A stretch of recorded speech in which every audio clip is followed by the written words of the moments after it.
Welcome to Telangana వెలుగు. నేను మీ రాజు. ప్రస్తుతం మనతో పాటు మాజీ బీసీ కమిషన్ చైర్మన్ కృష్ణమోహన్ వక్లపురం గారు ఉన్నారు. నమస్తే కృష్ణమోహన్ గారు. సో కృష్ణమోహన్ గారు, ఇప్పుడు బీసీ కమిషన్ అనేది చాలా ఇంపార్టెంట్ నడుస్తుంది. సో గతంలో బీఆర్ఎస్ ఇచ్చిన లెక్కలు సరైనవి అని చెప్పేసి ఆ పార్టీ ఎమ్మెల్సీ అంటున్నారు.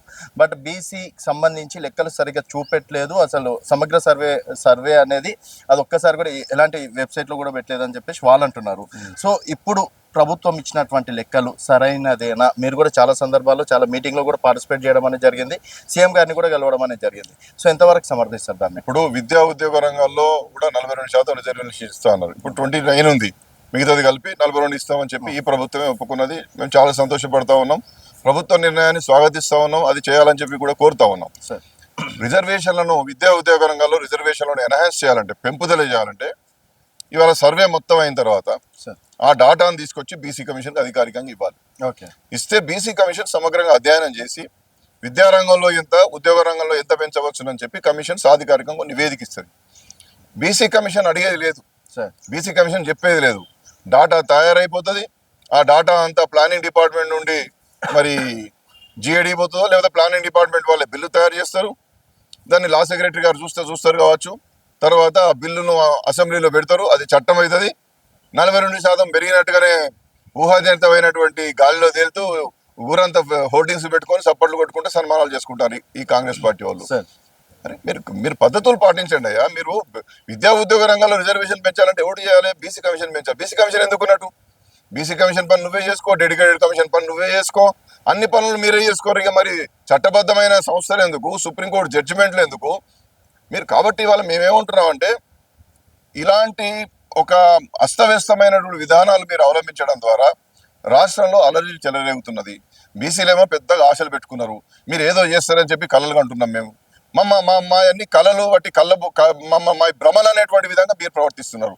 మీరు ప్రజలను అనవసరంగా భ్రమలలో బతికేటట్టు చేయకండి. నిబద్ధతగా మీరు ఏమైనా చేస్తే చేయండి. సర్వే పూర్తి కాలే, ఇంకా కొంతమంది మిగిలిపోయిన వాళ్ళకి అవకాశాలు ఇవ్వండి అని చెప్పి మేము కోరితే ఆన్లైన్ పద్ధతిలో, టోల్ ఫ్రీ పద్ధతిలో చేసుకోమని చెప్తాను మీరు. లేకపోతే అక్కడక్కడ ఆఫీసులలో, వార్డు ఆఫీసులలో, మున్సిపల్ గ్రామ పంచాయతీ ఆఫీసులలో క్వశ్చనేర్ ఉంటుందని చెప్తున్నారు. ఇంటింటి తిరుగుతూనే కొన్ని ఇబ్బందులు ఏర్పడ్డాయి. మీరు ఆన్లైన్లో చేసుకోండి అంటే టోల్ ఫ్రీ చేసుకోమని, టోల్ ఫ్రీ ఎవరిని కలవాలి? ఆల్రెడీ 97%, 98% అయిపోయింది. కేవలం 2-3% మాత్రమే కేటీఆర్ లాంటి వాళ్ళు సహకరించట్లేదు అని చెప్పేసి అంటున్నారు సార్. ఇప్పటి వరకు పర్ఫెక్ట్ లెక్క ఇదే. అండ్ ఇప్పటి వరకు బీసీ కులగణన ఎవరు టచ్ చేయలేదు సార్ దేశవ్యాప్తంగా. అట్లాంటిది కాంగ్రెస్ పార్టీ ఒక సాహసోపేత చర్యని చేపట్టిందని చెప్పేసి అనుకోవచ్చు. మేము కుల సర్వే అనేటువంటిది చాలా గొప్పది, రేవంత్ రెడ్డి ప్రభుత్వం చేయడం చాలా గొప్ప విషయం అని చెప్పి మేము చాలా సందర్భాల్లో అప్రిషియేట్ చేసినాం. ఓకే, ఈ బిల్లు ఏదైతే కుల సర్వే చేయాలనేటువంటి తీర్మానం అసెంబ్లీలో ఆమోదించబడినప్పుడు నేను బీసీ కమిషన్ చైర్మన్, గౌరవ ముఖ్యమంత్రి గారిని స్వయంగా కలిసి బోకే ఇచ్చి శాలువతో సన్మానం చేసిన నేను. ఒక చారిత్రాత్మకమైనటువంటి, ఒక ప్రతిష్టాత్మకమైన కార్యక్రమానికి రేవంత్ రెడ్డి ప్రభుత్వం శ్రీకారం చుట్టిందని చెప్పి నేనే సన్మానం చేసిన బీసీ కమిషన్ చైర్మన్ హోదాలో. మీరు పద్ధతులు పాటిస్తలేరు, అది నిలబడే ప్రయత్నం చేస్తలేరు. సుప్రీంకోర్టు జడ్జిమెంట్లను దాటాలంటే కొన్ని పద్ధతులు చేయాలి, కొంత అధ్యయనం జరగాలి. అధ్యయనం జరిగితే మాత్రమే, ఆ గణాంకాల ఆధారంగా మాత్రమే మనం ముందుకు పోగలుగుతామయ్యా అని చెప్పి చెబితే అవి పాటిస్తలేరు కాబట్టి అది నిలబడదు.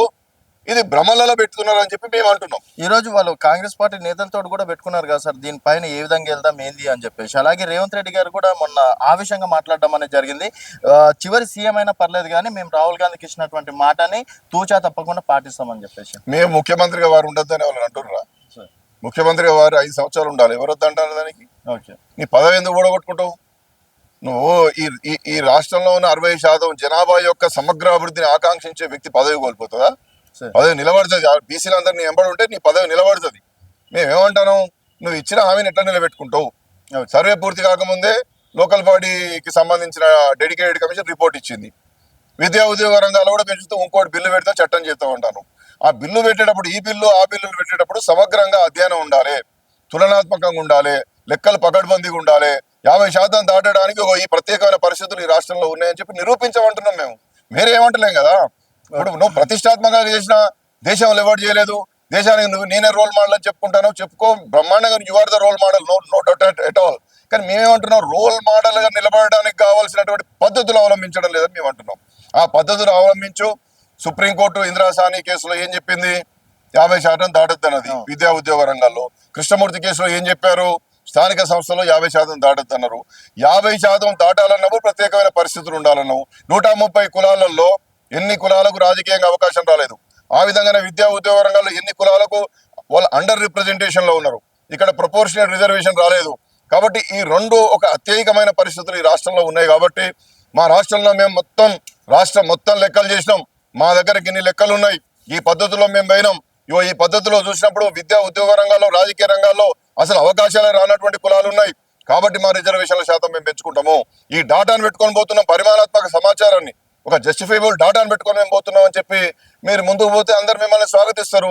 ఈ పద్ధతులు ఇవి మీరు పాటించకుండా ఆగమేఘాల మీద అసెంబ్లీ సమావేశాలు పెట్టి ఓ 2 కాగితాల మీద 4 అక్షరాలు రాసి ఇది బిల్లు, ఇది అందరూ ఒప్పుకోవాలని చెప్పి అందరి మీద దాడి చేసి ఒప్పించి మీరు చట్టం చేసి కేంద్రానికి పంపుతారు. పంపినాక ఏమున్నది? ఈ కాగితాలలో ఏమి లేవాయా? ఈ చెత్తబుట్లో వారేసుకొని దీని వెనుక ఏవి సాధికారికమైనటువంటి గణాంకాలు లేవు. కాబట్టి దీన్ని ఏం చేసుకుంటారని చెప్పి ప్రాథమికమైన దశలోనే అక్కడ కేంద్ర ప్రభుత్వం వెనక్కి పంపించేస్తుంది. అప్పుడు ఎవరు మోసపోతారు? అప్పుడు ఎవరికి అన్యాయం జరుగుతుందో చెప్పండి. మీరు దీని మీద మీరు ఏమైనా రేవంత్ రెడ్డి గారికి సూచనలు చేశారా? ఇప్పుడు చెప్తున్నా కదా, ఇప్పుడు మీ ఛానల్ ద్వారా చెప్తా ఉన్నా. ఇదివరకు కూడా చాలా సార్లు బీసీ కమిషన్ చైర్మన్ ఉన్నప్పుడు చెప్పినా, ఇప్పుడు చెప్తా ఉన్నా, అనేక సందర్భాల్లో మేము చెప్తా ఉన్నాం.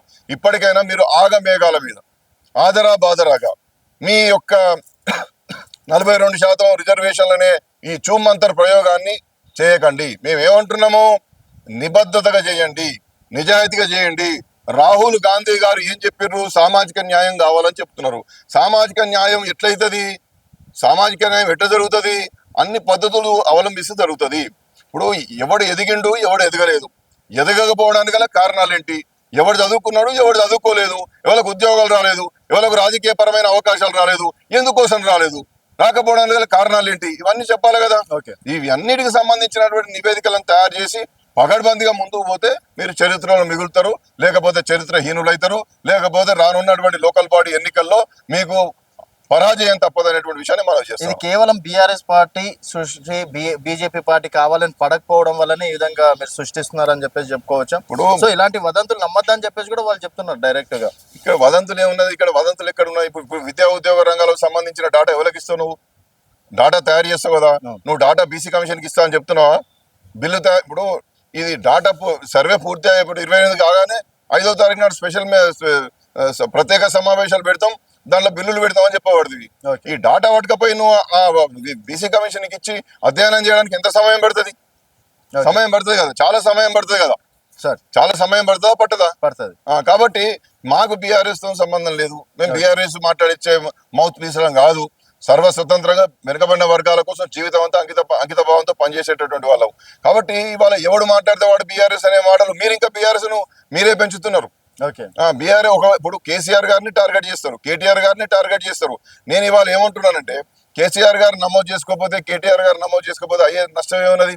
ఒక పేదవాడు నమోదు చేసుకోకపోతే వాడికి నష్టం జరుగుతుంది. కాబట్టి మీరు కేవలము బీఆర్ఎస్ చుట్టూ, కేసీఆర్ గారి చుట్టూ, కేటీఆర్ చుట్టూ రాజకీయం ఎందుకు చేస్తారు?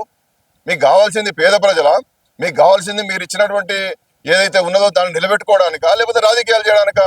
సంక్షేమ కార్యక్రమాలు, రిజర్వేషన్లు, పద్ధతి రాజకీయం చేయడానికేనా? కాబట్టి ఈ పద్ధతులు మీరు మానుకోండి. ఎవరో మాట్లాడిస్తే మాట్లాడాల్సినటువంటి అగత్యం అలాంటి వాళ్ళకు లేదు. మొదటి నుండి కూడా బీసీ కమిషన్ చైర్మన్ ఉన్నప్పుడు అదే చెప్పినాము, సభ్యులు ఉన్నప్పుడు అదే చెప్పినాము, ఇవాళ ఉద్యమ జీవితంలోకి వచ్చినప్పుడు కూడా అదే చెప్తా ఉన్నాం. ఈ ప్రభుత్వానికి నిబద్ధత ఉంటే, ఈ ప్రభుత్వానికి నిజాయితీ ఉంటే, మీరు ఏవైతే ప్రామాణిక పద్ధతులు ఉన్నాయో, మన కళ్ళ ముందు బీహార్లో చాలా అన్యాయం జరిగింది. బీహార్ రా మెటీరియల్ పట్టుకొని బిల్లు పెట్టి చట్టం చేస్తే ఆ చట్టాన్ని అక్కడ హైకోర్టు కొట్టేసింది. ఇవాళ మీరు ఆ విధంగా ఆ రా మెటీరియల్ తో బిల్లు పెట్టి చట్టం చేసి కేంద్రానికి పంపించినా కేంద్రం దీనిలో ఏం లేదని వెనక్కి పంపిస్తుంది. అప్పుడు ఎక్కడికి పోదాం? చేసేదేదో కరెక్ట్ చేయండి. 4 రోజులు లేట్ అయినా పర్వాలేదు, మంచి పద్ధతులు పాటించి ముందుకు పోవడం. ఇలాంటి పెద్దల మాటలు వినట్లేదా గవర్నమెంట్? మేము ఎవరి మాట అయినా సరే వింటాం. సామాన్య ప్రజలు వచ్చి చెప్పి ఇది తప్పు, ఇది కరెక్ట్ అని చెప్పినా కూడా మేము వినడానికి రెడీ, ఇది ప్రజాప్రభుత్వం అని చెప్పేసి చాలా గర్వంగా చెప్పుకుంటున్నారు కదా. అలాంటి మీ మాట వినకపోవడం, ప్రజాప్రభుత్వం అయితే ఇంత గొంతె తెరవాల్సిన అవసరం మాకేమున్నది? ఇవన్నీ కూడా పొన్నం ప్రభాకర్ 2 సార్లు మీటింగ్ పెట్టినప్పుడు వారికి చెప్పినాం కదా. అంతకుముందు అనేక మందికి మేము లిఖితపూర్వకంగా ఇచ్చినాం కదా. మరి అవన్నీ ఏమైనాయి? ఇవాళ పోనీ నేను ఇవాళ ఎవరు వినలేదు. ఇవాళ మీ టీవీ ద్వారా నేను చెప్తా ఉన్నా, మీ ప్రభుత్వానికి నిబద్ధత ఉంటే సర్వే పూర్తయిన తర్వాత నిపుణుల కమిటీలను, డెడికేటెడ్ కమిషన్ కావచ్చు, బీసీ కమిషన్ కావచ్చు, వారికి నిధులు సమగ్రంగా ఇవ్వండి. వాళ్ళు స్వతంత్రంగా నిపుణుల కమిటీలను వేసుకుంటారు. ఆ డాటాను తులనాత్మక అధ్యయనం చేస్తారు. ఆ డాటాను సంక్షేమ కార్యక్రమాలకు ఎట్లా ఉపయోగించాలో చెబుతారు. సంక్షేమ కార్యక్రమాలు ఎట్లా పథక రచన చేసి అమలు చేయాలనేది చెప్తారు. ఆ విధంగానే బిల్లులకు కావాల్సినటువంటి విధంగా తయారు చేసి ఇస్తారు. అప్పుడు చట్టం పెట్టుకోండి. అంటే బీఆర్ఎస్ పార్టీ కన్నా ముందే కాంగ్రెస్ పార్టీ వచ్చిన 3-4 నెలల లోపలనే బీసీ కమిషన్ ఏర్పాటు చేసింది. అది మాకున్న చిత్తశుద్ధి బీసీల పైన అని చెప్పేసి అంటుంది. బీసీ కమిషన్ ఇస్తే ఉన్నదండి, బీసీ కమిషన్ పని చేయాలి కదా. విద్యా ఉద్యోగ రంగాల్లో రిజర్వేషన్లు పెంచేటటువంటి, తగ్గించేటటువంటి, కులాలను కలిపేటటువంటి, తీసేటటువంటి అధికారం బీసీ కమిషన్కు ఉంటుంది. ఆ రికమెండేషన్లు చేసేటటువంటి బీసీ కమిషన్కు ఏమాత్రం పరిగణలోకి తీసుకోకుండా, వాళ్ళకు పని చెప్పకుండా కమిషన్ వేసి ప్రయోజనం ఏమన్నది? కమిషన్ ద్వారా పని తీసుకోండి, కమిషన్ ద్వారా సిఫార్సులు తీసుకోండి. కమిషన్ ఇచ్చేటటువంటి మాత్రమే న్యాయబద్ధంగా నిలబడతాయి, న్యాయస్థానంలో నిలబడతాయి. మీరు విద్యా ఉద్యోగ రంగంలో రిజర్వేషన్ ఎట్లా పెంచారయ్యా అంటారు. మా దగ్గర డాటా ఉన్నది, మేము మెచ్చుకున్నాం అంటే నీ ఇష్టం ఉన్నట్టు పెంచుకోవడానికి మరి కమిషన్ ఎందుకే బాబు? బీసీ కమిషన్, చట్టబద్ధమైన బీసీ కమిషన్ ఉన్న తర్వాత ఆ కమిషన్ యొక్క నివేదిక తీసుకోవాలి కదా, సిఫారసులు తీసుకోవాలి కదా అంటారు. అది బీహార్ లో అదే అడిగినారు, దేశం అంతా అదే అడుగుతున్నారు. ఇప్పుడు రేపు రాబోయే అసెంబ్లీ సెక్షన్ లో కూడా దాన్ని చట్టబద్ధత చేసే బాధ్యత మాది అని చెప్పేసి అంటున్నారు సార్. ఇక్కడ చట్టబద్ధత చేసి అంటే యూజ్ ఉండదు అంటారా? నేను ఒకటే చెప్తున్నా బ్రదర్, నేను ఏమంటున్నా, ఇక్కడ బిల్లు పెట్టుకొని నువ్వు నీకు అధికారం ఉన్నది కాబట్టి నువ్వు ఇక్కడ చట్టం చేసుకుంటే నీ చట్టాన్ని ఎవడు పట్టించుకోవాలి? నీ చట్టంకు ఉన్నటువంటి సాధికారత ఏమిటి? నీ చట్టానికి ఉన్నటువంటి న్యాయబద్ధమైనటువంటి దానికి ఏముంది? దానికి రైట్ ఏముంది? ఓ కాగితం టైపు కొట్టించి నాకు పంపితే నువ్వు చేయకపోతే నువ్వు దోషి అనడానికి నీకు అర్హత ఎక్కడ ఉన్నది? ఆ చట్టం చేసే ముందు ఆ చట్టం నిలబడడానికి కావాల్సినటువంటి గణాంకాలను సరైనటువంటి పద్ధతుల్లో వివిధ కమిషన్ల ద్వారా నివేదికలు తీసుకొని ఆ డాటాను పట్టుకొని ఆ నివేదికలను పట్టుకొని చట్టం చేసి కేంద్రానికి పంపితే రేపు పొద్దున మీకు గింత మంచిగా చేసినా నువ్వు చేయలేదని చెప్పి మనం ప్రశ్నించవచ్చు. నువ్వు మొత్తం లోపభూయిష్టంగా ప్రతి ఒక్కటి కూడా నువ్వు తప్పుల తడకగా చేసి ఒక్క ప్రామాణిక పద్ధతి కూడా నువ్వు అవలంబించకుండా మేము చేసేదే గొప్పతనం, మేము 42% ఇస్తామని వట్టినే చప్పట్లు కొట్టుకొని మీరు ఊరంతా హోల్డింగ్లు పెట్టుకొని మీరు సన్మానాలు చేసుకుంటే సరిపోద్దా? కాబట్టి ఇది తప్పు. ఈ వైఖరిని మార్చుకోండి. దగ్గర కరెక్ట్ లెక్కలు ఏమైనా ఉన్నాయా? మా దగ్గర ఎందుకు ఉంటాయండి? ప్రభుత్వం దగ్గర ఉంటాయి. వ్యక్తుల దగ్గర లెక్కలు ఎందుకు? మీరు గతంలో కమిషన్ చైర్మన్ చేశారు కదా, మీ దగ్గర గత లెక్కలు అయినా ఉన్నాయా? ఆ లెక్కలకి ఈ లెక్కలు ఏమైనా పొందుతాను? అన్ని ప్రభుత్వం దగ్గర ఉంటాయి, లెక్కలని ప్రభుత్వం దగ్గర ఉంటాయి. వ్యక్తులుగా చైర్మన్లు ఉంటాం, సభ్యులు ఉంటాం. అప్పుడు ఆనాడు చేయాల్సిన మేము చెప్పి వస్తాం. అవన్నీ అక్కడ ఉంటాయి. ప్రభుత్వం అసెట్ అది, మనది కాదు. ఇప్పుడు సమగ్ర కుటుంబ సర్వే లెక్కలు ఏమిటి? ఇతర నివేదికలు ఏమిటి? ఒకనాడు ఉమ్మడి రాష్ట్రంగా ఉన్నప్పుడు మల్టీపర్పస్ హౌస్ హోల్డ్ సర్వే లెక్కలేంటి? లేదా NFHS లెక్కలేంటి? NSSO లెక్కలేంటి? ఆ లెక్కలన్నీ మీ దగ్గర ఉన్నాయి. ఈ రాష్ట్రంలో బీసీలు ఎంతమంది ఉన్నారని నిర్ధారించేటటువంటి లెక్కలు మీ దగ్గర ఉన్నాయి. వాటిని ఆధారంగా తీసుకొని మీరు ముందుకు పోవాలి. కానీ ఒక కంపారిజన్ స్టడీ చేయరు, ఒక సమగ్రమైన లోతైన అధ్యయనం చేయరు, తారతమ్యాలు తెలుసుకోవడే ప్రయత్నం చేయరు. ఏది చేయకుండా ఊరికనే మేము 42% ఇచ్చినాం ఇక్కడ చట్టం చేతి ఇచ్చినట్టు కాదు, అది నిలబడదు, దానివల్ల ప్రయోజనం లేదు. మీరు ఆ చట్టాలు నిలబడాలంటే, కేంద్ర ప్రభుత్వం ఆమోదించాలంటే ప్రామాణిక పద్ధతులు పాటించండి, నిజమైనటువంటి రీతిలో బీసీలకు సేవ చేయండి. అప్పుడు మాత్రం మీరు బీసీల హృదయాల్లో నిలిచిపోతారు, లేకపోతే తగిన మూల్యం చెల్లించాల్సిన అవసరం ఉంటుంది. Okay, thank you.